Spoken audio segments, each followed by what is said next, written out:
So today I just want to catch up on a few things with you and just let you know that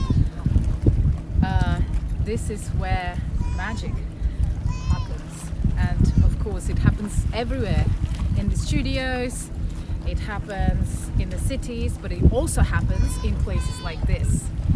Yes, beautiful, beautiful places like this.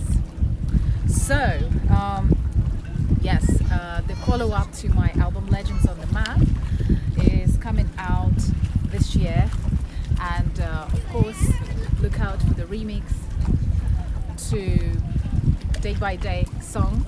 And this place as well is to remind you that every day you can create something beautiful, you can go to an interesting place, you can travel, you can vibe, you can make something different in your life.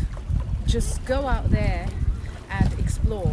So when you think about the United Kingdom, sometimes when you think about England, when you think about the different places around here, sometimes you might think that it's London and it's the ends and it's the music that shaped, of course, culture in the UK and also around the world, like grime and dubstep and all the other genres, drum and bass and jungle. But also just remember that jungle has the roots in reggae, and reggae has the roots in traditional styles in the Caribbean, and that music has the roots in something more tribal and more close to nature. And this is where it starts. It starts from places like this, from listening to the sound of the water, from listening to the wind, and going to places like this. So people have always been inspired by places like this. They have been checking out, they have been sitting in places of power and just meditating, and everything in the universe, let me just say that, is based on sound. And what is sound? It's vibration. So right now you can see vibration behind me. It's the water, and vibration that you hear, the sound, also essentially is the same thing, and it represents mathematically the same way as a wave, and as the light wave and the sound wave. And of course you can feel the waves here. And when we are putting those legends on the map, we are also creating waves to change everything. We are making things happen, and these are the waves of history. Yes, these are the waves of eras in music, in culture, in many different aspects. In art, it's all about creating the wave, and it's not about jumping the bandwagons. So the next wave, major wave, is called the Golden Age. So it's also a wave. And of course, where can we draw the inspiration? Because remember that it's all about things that can stand the test of time, and of course, in the eyes of eternity, how long is whatever you are making going to stay there for? But in the eyes of eternity, we're looking at creating something that is as powerful as the idea of planets and solar systems and beautiful sceneries like this. So this is art. This is art, and we are creating art. Yes, of course, we don't forget that even when we are in places like this, when we are in amazing, natural, beautiful sceneries like this, we also remain the geeks that we are. So of course we read all about the compressors, the Golden Age compressors, and the EQs and everything, because the way that we create music is today is that we know that it's analog and digital coming together. So we're bringing the knowledge from the ancient times in terms of the existence of the waves and the sound waves in the world, and we are also connecting it with our knowledge in technology. And just to let you know that technology also existed in the ancient times as well, and that's how those civilizations were built. So these mountains, they have seen a lot more than is taught in the history books. And these lakes, this lake is actually called Ulster Lake, and this is where many poets as well drew their inspiration, English poets. So this is one of those places where you can get truly inspired. But in 21st century, 2019, as we count in the modern day calendar, as we count, that's what we do. We stay in the city, we make the music in the studios, and we also come to relax and chill and vibe. And of course, the weather today is absolutely amazing. Yes, so just remember that everything in the universe is represented by the wave. So that's why in many cultures all around the world, it doesn't matter where you go, the legend goes that the world was created from the sound, the wave. In the beginning there was the word. In the beginning there was the sound. Yes, in the beginning, who was here? And this is how those legends have been passed down many, many generations, thousands and thousands of years, and even longer than that if you are going outside of this solar system, of course. And everything vibrates in the universe. So this is why music is the primary, is the main form of art that creates everything. And just like when you throw a stone in the water and it creates waves, this is how you throw the thought out there and it creates the waves and it changes the situation. And it can also, if you look at the way that the planets move around in the solar system, also how the solar systems in the galaxies, if you look at the galaxy itself, the shape of it as well, you will see that all of that represents in the macrocosm, the same way as we know about the microcosm here, and we just throw a stone in the water. It also creates a wave, and it represents that kind of mandala effect if we represent it in graphics.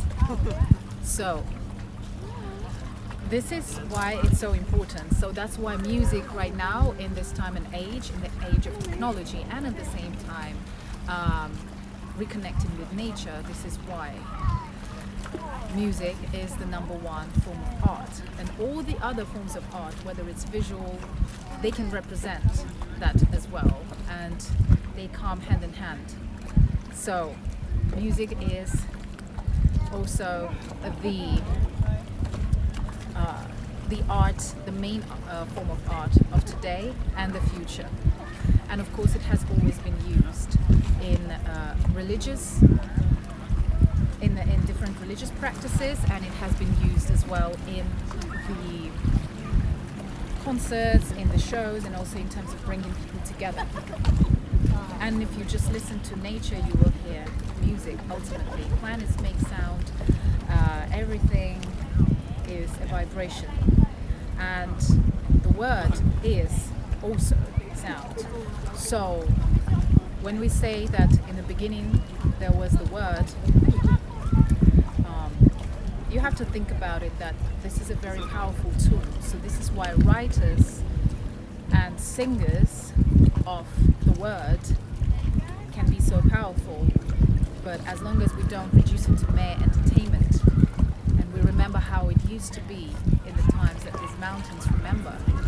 This is what it really is about. Words are very powerful, words are magic, and words are here to write the new book of life and the new legend in the making for the golden age to come into this world. And this is the time when we also will be appreciating nature more and more, so that we know that this planet Earth is a very special place, just like in my song Home. I sing about it. You have to appreciate that. This is a place where you can combine the two, but also remember that you have to be in tune with all of the elements. We have the water, the earth I'm standing on, the air that we breathe, and also we have fire. If we were to fire represents, the fire energy also represents not necessarily just making the fire, but also the energy of creativity, of the power that pushes it. So fire energy is something that people need within themselves if they are the creatives, to push themselves forward. So when somebody is saying that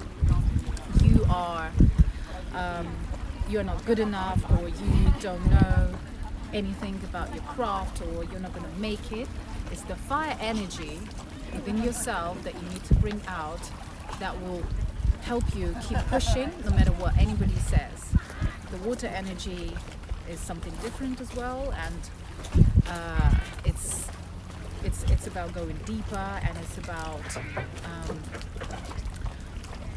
really feeling on an emotional level something that like feeling on emotional level, really receiving and being compassionate. That's the water element that's within us. The air element is the element of pure creativity, like the spirit. If I breathe, when you say the breath of life, you breathe life into art, you breathe life into music, and that's when it's transcends time, and people still sing those songs and they pass them through generations. You breathe music, you breathe also to sing, you have to breathe. You breathe in and you breathe out to speak. So that's why they say that in the beginning there was the word, and from the word everything was created, because mind, thought, breathe and release the sound and create it and speak it into existence. So the air energy is the energy of pure creativity, the ideas that are being also connected with the breath of life, and then you need to breathe it so that the fire could start and you could actually go with it and follow your dreams. And the earth element also represents the, being grounded and being connected with the realms of this material world. So too much earth means that somebody could be too materialistic, overly concerned about everyday routine and just money and just getting by, and not really thinking deeper why they live, not thinking about the purpose of their lives. So you have to have a balance of the different elements within yourself to really live a fuller life. But you also still need to understand the earth element to be able to handle everyday business, to be able to handle everyday situations, and be also disciplined in terms of just doing routine things that are not necessarily fun, but they have to be done. Think about how you're going to provide for yourself or your family and things like that, if you are living within a society. If you choose to live in the mountains like this, then of course you can just meditate all day, and you can possibly discover some knowledge about the universe while meditating here, and maybe you don't need it. Maybe you don't need the money at that point. But if you're living within the society, which is very, very possible. And actually today we need more wise people within the society, because it gets way too disconnected. We can't have it so much disconnected. In the past as well, you had the magicians and the shamans and the wise people always guiding people who lived the normal life. So it wasn't disconnected. You need that as a part of the society, of the everyday life, for the society to be progressing and not regressing. You can have love for art and have love for the other person.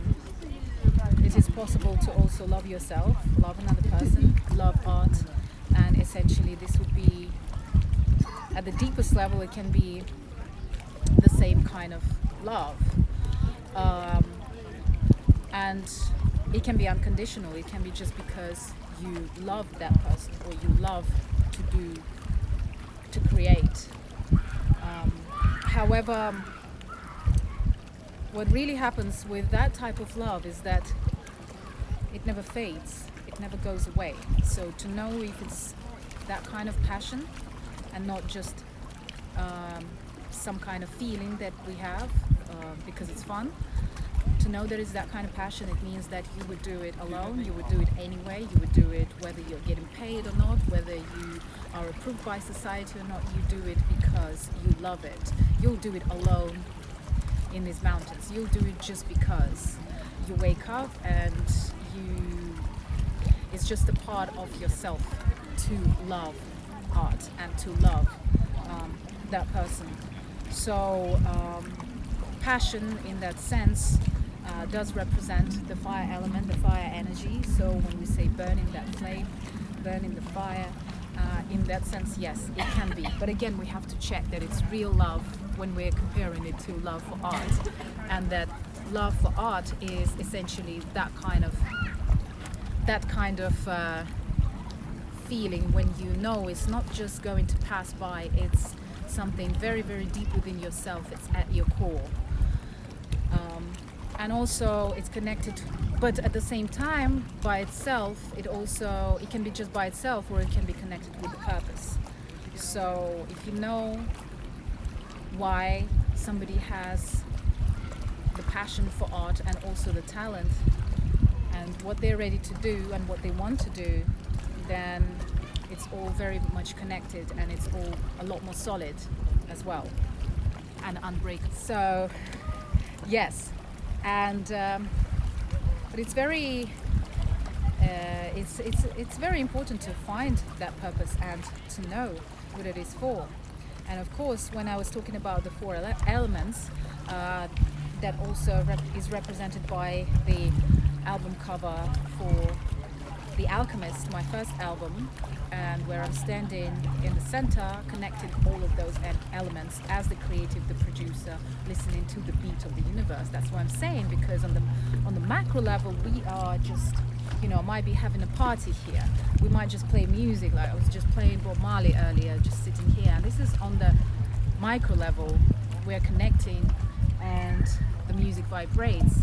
And on the macro level, every single second in the timeline that we're in here on Earth, somewhere out there a star is born, or a comet is flying, or another life is born. So just think about it, that this universe is so huge and there is so much more to it. There are so many dimensions and levels, multi-levels, multi-dimensions, multi-vision. So when you look at things with just your normal vision, just think about it, that there's a lot more to see on the spectrum. So we have a spectrum of the waves that we can hear, that we can see, and there's a lot more hidden as well. And in the timeline of this planet, of the Earth, somewhere out there in the universe, something else is happening. And all of that is vibrating. And how can you know that something happened there? Is because you can look out into space, and you can also, at the moment, you can send spacecraft out there as well and receive signals from distant galaxies and timelines. as well. Why? Because they vibrate right across and they come and the signal is received. So it's the same way on the macro level, the same way as you're picking up the phone and you're using your Wi-Fi, you're calling people, across the pond or anywhere else. It's the same kind of thing. So there's a lot more to see. But yes, the golden age is going to be about that. And of course, art and music and love are going to be the most important things in the golden age. That's why it's going to be called the golden age, because it's going to be all about everything that's beautiful, just like this scenery behind me. Yes.